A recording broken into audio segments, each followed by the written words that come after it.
Bonjour à tous, bienvenue dans ce tuto posture, je suis Fanette et aujourd'hui on va voir ensemble Utthita Trikonasana, aussi appelée la posture du triangle. C'est une posture que l'on retrouve beaucoup en yoga, donc c'est très important de bien savoir comment la faire, comment en tirer un maximum de bienfaits. Ces bienfaits sont très nombreux. Utthita Trikonasana, ça va beaucoup travailler au niveau des hanches, donc on va travailler l'ouverture de hanches, l'étirement des fessiers. On va aussi étirer la chaîne postérieure de la jambe qui est à l'avant, donc les ischio-jambiers et les mollets. Vous aurez également un très fort travail d'engagement abdominal, notamment des muscles obliques, donc les abdominaux obliques, ceux qui font les inclinaisons et les rotations et qui font qu'on peut travailler au niveau de l'affinement de la taille. On va également travailler le dos puisque comme dans la majorité des postures que je vous propose, on met un très fort accent sur l'autograndissement. A tout de suite pour Utthita Trikonasana.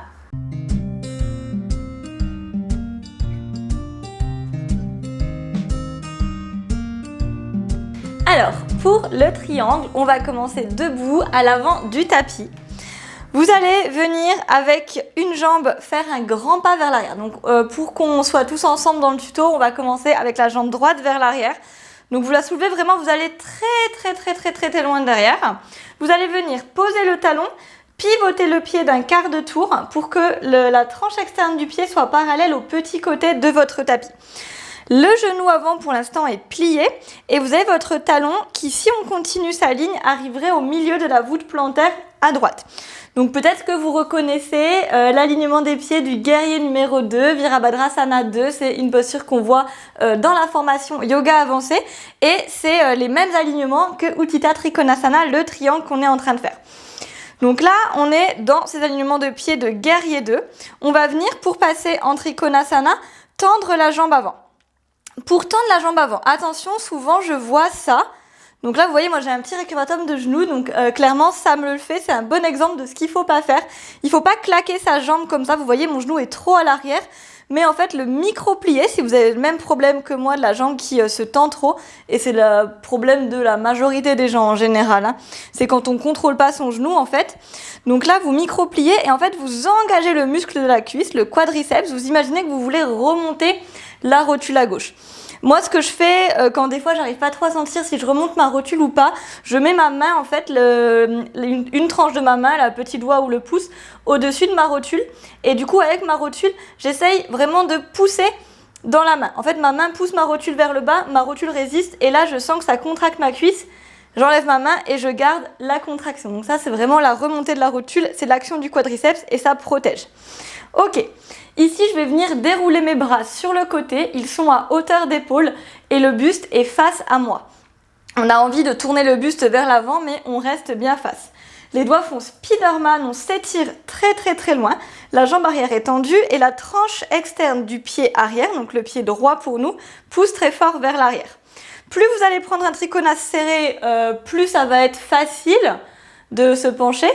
Et on essaye quand même d'écarter pour avoir une bonne ouverture de hanche. Donc vos deux pieds poussent très fort dans le tapis. Ici, vous allez imaginer qu'on vous prend cette main à la main avant et qu'on vous tire très loin devant. Ça va venir vous faire déhancher vers l'arrière. Donc on y va. On se fait tirer très loin vers l'avant. Vous gardez l'engagement du quadriceps. On ne part pas en récurvatum de genou. Donc vous voyez mes fesses se déhanchent à l'arrière. J'accepte le fait que ma hanche droite vienne un petit peu en avant et ma hanche gauche un petit peu en arrière. Si on essaye de corriger trop dans cette posture, vraiment d'être comme on dit des fois, tout sur un mur comme une feuille de papier vraiment entre un mur, bah, ça peut créer à force des conflits au niveau de la hanche. Donc acceptez le fait que la hanche arrière soit un petit peu vers l'avant, un petit peu en flexion et la hanche devant soit un petit peu en extension. Donc on se fait tirer et vraiment vous n'hésitez pas à aller au maximum. Prenez vraiment le maximum. Et quand vous ne pouvez pas aller plus loin, vous venez placer le dos de la main gauche, donc la main avant, à l'intérieur du tibia gauche. Ça peut aussi, si vous êtes descendu moins loin, vous êtes descendu ici par exemple, c'était votre maximum, vous pouvez poser la main là. Ça vous fera un très beau triangle également. Donc on étire, on pose le dos de la main, l'autre main se déploie au plafond. On a bien le bras au-dessus de l'épaule, on n'est pas comme ça, on n'est pas non plus par ici. Vraiment là, le bout des doigts me tire, ça m'aide en fait à me soulever, à soulever la taille. On peut pour le regard le placer, si on n'a pas de problème cervical, vers le haut. On peut aussi garder le regard face ou même avoir le regard vers le bas, ça détend un peu la nuque. Ici, vous respirez bien dans les deux côtes, vous essayez de repousser le sommet du crâne vers la diagonale pour vraiment vous grandir, étirer le dos. Essayez pas de vous comprimer au niveau du dos, mais vraiment de chercher de la longueur. Dans toutes les postures de yoga, la priorité, c'est toujours votre dos. C'est jamais l'amplitude, c'est jamais la position des bras ou quoi, c'est toujours le dos.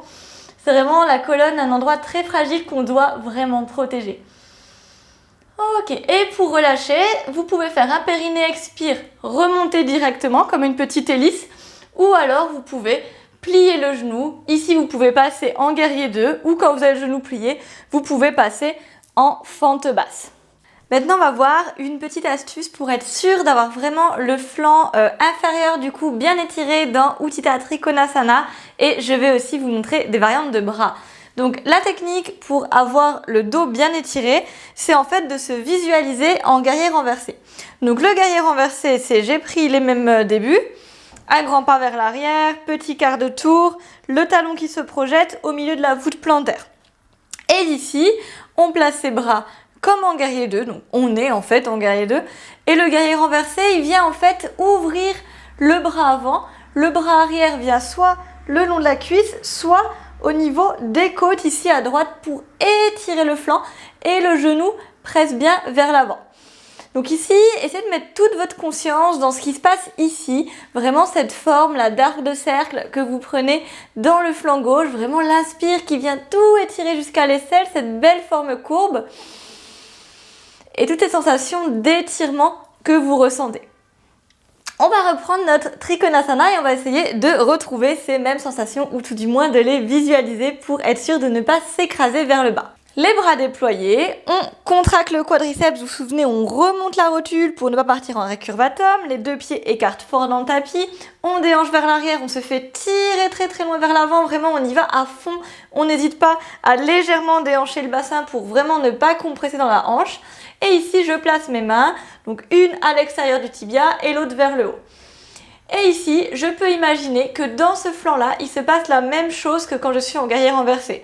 Donc à l'inspire, j'imagine qu'en fait je suis comme ça et qu'il se passe, je peux pas trop le faire vraiment, c'est pas l'idée de le faire vraiment, mais c'est d'imaginer qu'à chaque inspire, c'est comme si on faisait... Là vous voyez, je fais une genre de courbe. J'exagère un petit peu pour vous montrer, c'est pas ça qu'il faut faire, mais c'est l'image de venir incliner au niveau de ce flanc. Donc à chaque inspire, j'imagine que j'étire mon buste, en fait j'étire le flanc inférieur pour aller encore plus loin dans mon grandissement.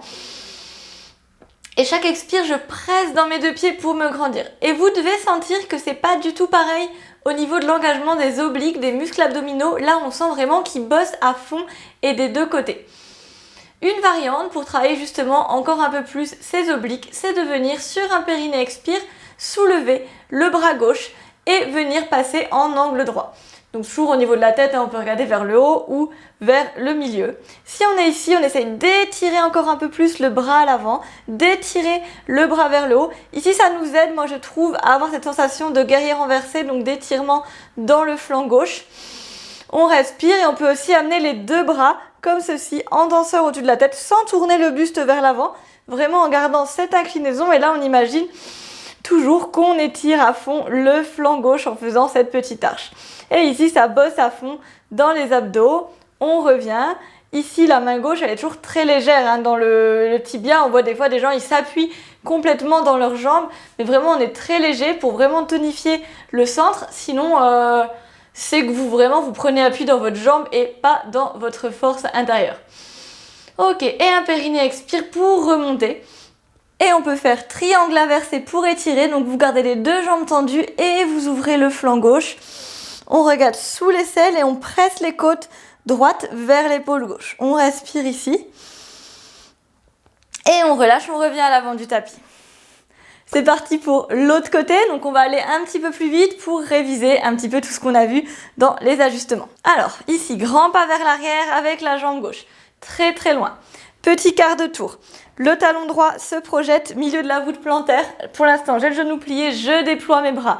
Guerrier numéro 2. Tends la jambe, on vérifie que le buste est bien face. On engage le quadriceps, vraiment on le contracte. On peut mettre la main ici pour remonter la rotule.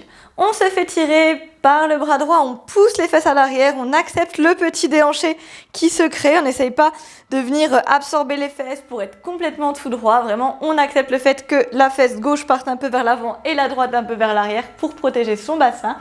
On étire, et on place la main là où elle tombe. Donc elle peut tomber ici. Il y a même des gens qui vont aller très très loin. Donc si par exemple vous êtes allé très très loin, vous êtes très souple, vous arrivez à ne pas vous comprimer ici dans l'aine droite, vous avez la main posée au sol. Moi je le fais pas parce que vous voyez ça me fait, c'est pas top, je sens que mon dos n'est pas assez droit pour faire ça. Mais peut-être que vous êtes allé aussi un peu moins loin, vous êtes ici, ça c'est votre triangle, bah, c'est très bien, félicitations, vous avez un très beau triangle. Donc l'idée c'est vraiment de respecter sa morphologie et d'arriver à sentir en fait où est sa limite et où est-ce qu'on est bien sans se comprimer. Donc ici, regard au ciel, milieu ou en bas. Toujours l'idée d'allonger le flanc droit, de respirer dans les deux côtes. On peut mettre la main droite en angle droit pour s'aider un petit peu. On imagine qu'on se fait tirer le bout des doigts à droite, tirer le bout des doigts vers le haut. Vous respirez bien, vous repoussez le sommet du crâne dans sa diagonale pour bien rester étiré dans la colonne, faire de l'espace dans les disques. Chaque inspire, la respiration jusqu'au bout des doigts et chaque expire, le pied à l'avant pousse le tapis à l'avant et la tranche externe du pied arrière repousse comme si elle était contre un mur. On peut mettre aussi les bras en coupole, toujours avec cette direction d'étirement. Et sur un périnée expire, vous remontez les bras en hélice et triangle inversé. On presse les côtes vers la droite, on regarde sous l'aisselle, attention à ne pas casser dans les lombaires, ce serait dommage de faire ça à la fin de la posture. On se grandit et sur une expire, on revient à l'avant du tapis. Voilà, c'était Utthita Trikonasana, une très belle posture d'ouverture de hanche, d'équilibre et d'étirement des membres inférieurs. J'espère que ce tuto vous a plu. N'hésitez pas à me poser vos questions dans les commentaires, je vous répondrai avec plaisir. Si vous voulez aller plus loin dans l'apprentissage des bases du yoga, vraiment avoir un programme étape par étape, je vous invite à vous inscrire à la formation Les bases du yoga en 7 jours. Le lien est dans la description et c'est 100% offert. Et si vous avez vraiment envie de vous perfectionner en yoga, je vous propose avec Julien une formation yoga perfectionnement. On a vraiment une vingtaine de tutos sur les 7 familles d'asana. On vous parle de l'histoire du yoga, de comment organiser votre routine yoga, de la respiration et plein d'autres contenus vraiment super complets. Et ça, donc le lien est également dans la description. Je vous souhaite une très belle journée. Je vous dis namasté et à très vite sur Petit Bouddha.